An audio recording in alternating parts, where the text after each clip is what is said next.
Lettre de l'administration. Les propriétaires de maisons à Tübingen totalement pris au dépourvu. Mais qu'est-ce que c'est que ce délire malade qui se passe à Tübingen en ce moment? Imagine un peu. Tu suis la tendance. Tu investis 7000 € pour installer une pompe à chaleur. Tu rends ta maison prête pour l'avenir sur le plan énergétique. Tu te laisses convaincre par les médias, les politiciens et cette pseudo-écologie verte à faire des travaux. Et puis, paf!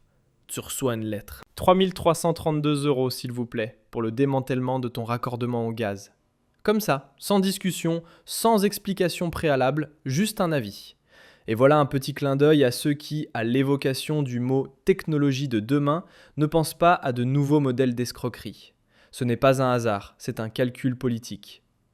Les services publics de Tübingen se réfugient derrière la question de l'exploitation et de la sécurité. Bien sûr, parce que la méchante connexion au gaz est soi-disant dangereuse, même si elle n'est même pas utilisée. Et même si tu dis « Eh, je veux juste désactiver mon raccordement, pas le démanteler immédiatement », bam, ça continue avec des frais récurrents. Entretien, contrôle, bureaucratie. Tu payes pour qu'un raccordement ne soit même pas utilisé.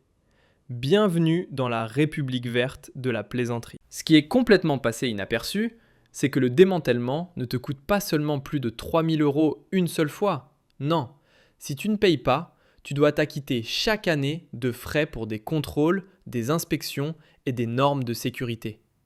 Et maintenant, c'est grotesque. Selon SWR, ces frais de démantèlement varient de 0 à 8000 €. De 0 à 8000. Qu'est-ce que ça veut dire? Un jeu de loto?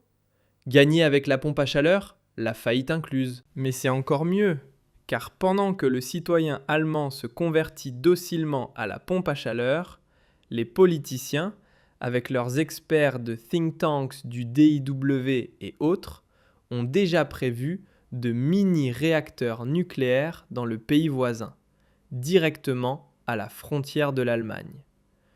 Ce n'est pas une transition énergétique, c'est une expropriation par la porte arrière. Et quand on entend que même un parti comme les Verts n'a pas réussi, après des dépenses de plus de 5 millions d'euros, à équiper son propre bureau à Berlin d'une pompe à chaleur fonctionnelle, on comprend que le système est complètement fou.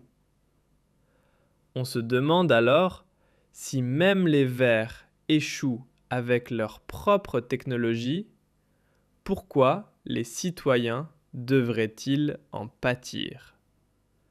Mais il ne s'agit plus de raison, il s'agit de contrôle du pouvoir, de déindustrialisation. Avec une dureté idéologique, on démolit l'épine dorsale de l'Allemagne. Le gaz.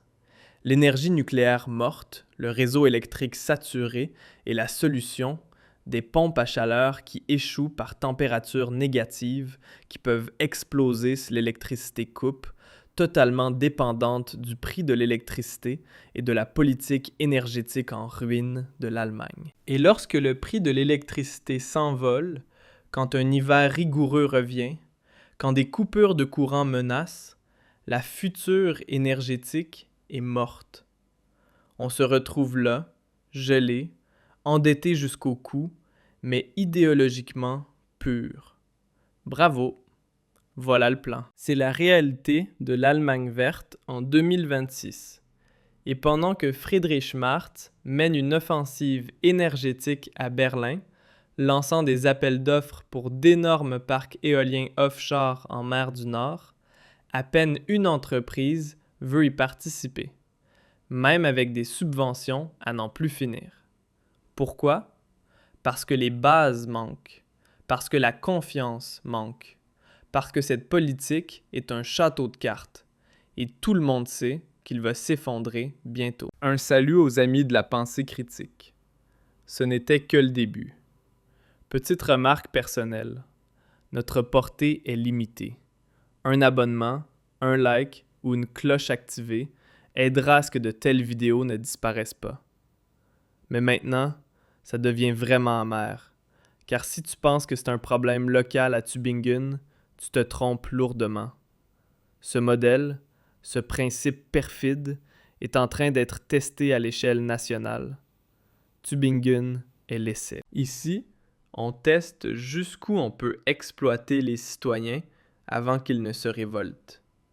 C'est l'industrie des pompes à chaleur qui est maintenant tellement liée à la politique qu'on ne sait même plus où finit le ministère et où commence l'association industrielle. Et il est plus surprenant que les services publics, les fabricants de pompes à chaleur et les prestataires de services marchent main dans la main avec le citoyen comme vache à lait. Petite parenthèse importante. Si tu crois que l'État te protégera lors de la prochaine crise, regarde bien autour de toi. La vérité, c'est que tu es seul, et si tu n'as pas de plan, tu seras écrasé. C'est exactement pour ça qu'on a développé le système de préparation aux crises, mon cours complet, étape par étape, avec lequel tu protèges ton argent, ta liberté et ta vie avant qu'il ne soit trop tard. Le lien est dans la description. Et franchement, ceux qui ne comprennent pas ça en 2025 commettront l'une des plus grandes erreurs de leur vie. Et tout cela sous le prétexte de la protection du climat. Comme si cela aidait le climat qu'un pays comme l'Allemagne, avec 2% des émissions mondiales, ruine sa propre fourniture énergétique. Pendant que la Chine construit de nouvelles centrales à charbon, que la France continue de miser sur le nucléaire et que l'Europe de l'Est fait confiance au gaz, l'Allemagne veut montrer au monde comment se suicider elle-même. C'est grotesque. Et même si tout réussit, qu'est-ce qui nous garantit que les pompes à chaleur seront encore économiquement viables dans 10 ans? Et si le prix de l'électricité explose parce que le réseau est saturé? Et si de nouvelles technologies arrivent qui bouleversent tout? Et si, à un moment donné, on se rend compte qu'un mélange sain de gaz, nucléaire, énergie renouvelable et stockage aurait été plus judicieux que cette approche unilatérale? La vérité, c'est qu'il ne s'agit pas de technologie, ni d'avenir, ni de durabilité. Il s'agit de contrôle, de redistribution, de chantage politique par l'infrastructure. Tu dois être dépendant du réseau, des prix, de l'État, et tu dois toujours payer. Et si tu résistes, alors arrivent les frais, les sanctions, les obligations. Bienvenue dans la nouvelle Allemagne. Un petit salut à tous ceux qui ne veulent plus suivre cette folie. Restez critiques, restez bruyants, car ce qui arrive aujourd'hui par courrier à Tübingen pourrait très bien être dans ta boîte aux lettres demain.